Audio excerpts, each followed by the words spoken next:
Yeah, thank you for sharing your stories.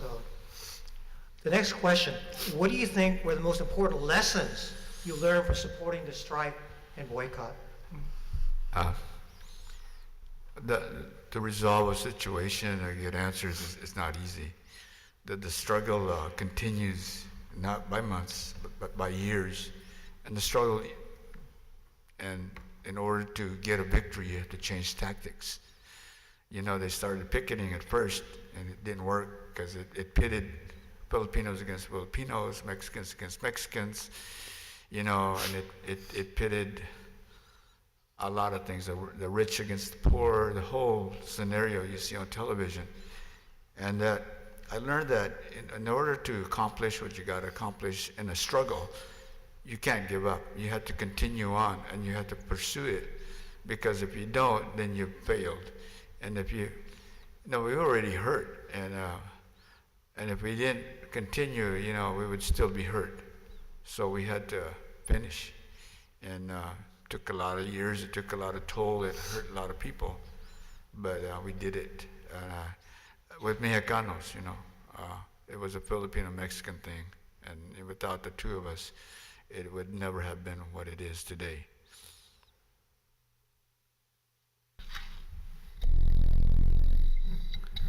I have to look at it from a different perspective, let's say 30, 40 years after the events happened. The worst thing that could happen for that strike in 1965 for the Manongs was that we did not end it soon enough. And what had become a strike for simple wages became a movement, something beyond what the Filipinos had intended it to be. Became some sort of a civil rights movement that they had never wanted it to be. All they wanted was an extra 10, 15 cents per hour. And what that did basically was it destroyed the Filipino labor movement throughout California. The labor organizers wanted to destroy the Filipino labor contractor system and put in its place a union hiring hall. That union hiring hall destroyed the lives of many Filipinos because it was based on seniority, and that seniority was controlled not by the Filipinos, because the Filipinos, when they joined together and created a UFW, the leadership positions were not held by the Filipinos, they're held by the Mexicans. So the lesson we have to take is when you have a coalition and you're trying to strike for something better, you never ever give up control of your own union, and you never let another union take over. If you're going to be in a coalition, and if you're going to be fighting for something, by God, do not give up control. And that's what the Filipinos did. And it destroyed the Filipino labor movement.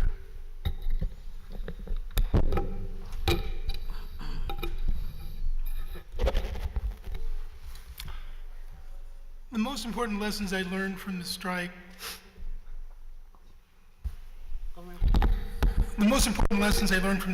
were what perseverance means. Perseverance is not attempting to do something and find out within a short amount of time, an hour, a week, a day, a month, that it's enough. It taught me that whatever goal you have, person, union, family, make clear what your goal is and fight for it and finish it. And in doing that, which the Filipinos did, don't walk away from a situation making a lot of enemies. The Manongs at the Filipino Hall, the union members at the Filipino Hall were still friends, still caring, still associating with other Filipinos who went back to work because they couldn't afford to stay on the strike. So at the Filipino Hall after the strike, and some Filipinos went back to work, and some small camps never went on strike to begin with. But at the hall, we did not differentiate. We didn't say, we're union, you're not. It was comadre's birthday or so-and-so's whatever, and somebody got married. So Filipinos, there's something bigger than just this little problem today. And the reason is, I've known Alex and Roger and Lorraine all of my life. Alex is my godbrother. The connections that you have in your community are some of the most important things you carry your entire life. Don't harm relationships, build relationships, care for each other, persevere for each other. Love each other.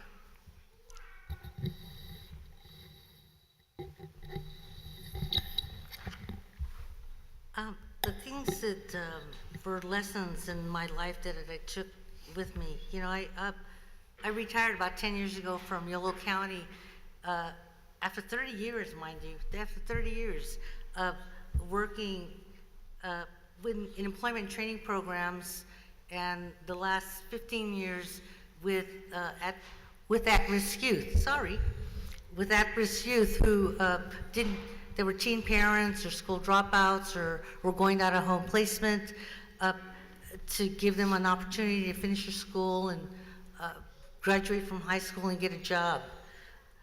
Things that I would have, as a kid, I was a teen parent, pregnant with 3 kids by the time I was 18. I wasn't going to go to college like these guys did. I had a family I had to raise. And so I remained with the movement because I had to look out for my future and the future of my children. I wanted them to go to college. I wanted them to have medical benefits. I wanted them to be protected from pesticides in the fields, and some of those laws that have been taken away, you hear about people dying in the fields all the time now. So, someone has to keep up that fight. Well, that's what I learned, to be a group of union people working for our benefits, for our rights in the future. I had the great opportunity to grow up with my brothers here. Some I knew better than others. I know Roger real well. But around the Manongs, from the time I was a little kid, and going out on strike and hanging out with them. And I had the opportunity after the 1973 strike, and I went to volunteer with the United Farmworkers to be the first manager of Agbayani Village in 1974. There was like nothing more. I mean, you think about, God, where you can have a job that's not a job. Because I love the Manongs, I love the garden. I love Tony Armington was a cook, his uncle, who cooked. Oh gosh, I have to stop already? Oh my God. Anyway, I will always support and support how that strike began. The Filipinos going on a strike, and the United Farm Workers joining them 2 weeks later. And because... Thank you, sorry. The lesson was very, very personal for me. I was trained by my mom and dad to kind of cower to the powers that be. I was not gonna rock the boat. I was gonna be the nice little Filipino brown brother, quiet, right? Looking back over my life, the strike changed me. The events of the strike changed my outlook about who I am and what the possibilities are in front of me. Even in high school, we started being active in elections. We got the first Filipino city councilman elected in 1972. We talked about a story about Herb and I. We were freshmen in high school. We were in classes with the farm workers kids and other kids in English and math, right? But the electives were different. We were in basic wood shop and metal shop, while they went to German and science. I think the strike and the leadership, the role models of Larry Itliong, broke us out of that quiet little brown brother mold. We walked into our counselor and said, how come those guys, I mean, how come we're not taking those classes? And you know what was told by our counselor? Well, I don't think you guys took those classes. You guys. And you know, I point to Larry Itliong, the role model of Larry. I knew Larry and I knew Philip personally. In his later years, Larry invited Roger me to his house to shoot the breeze, have a beer, talk about life, talk about his exploits. We lit a cigar. He let us light his cigar. We were so honored, right? And Philip, God, we did some wonderful things together in his later years in the '90s with his wife. They were just real people, and they were role models to me. So I think the strike gave me the role models that I needed to change my life.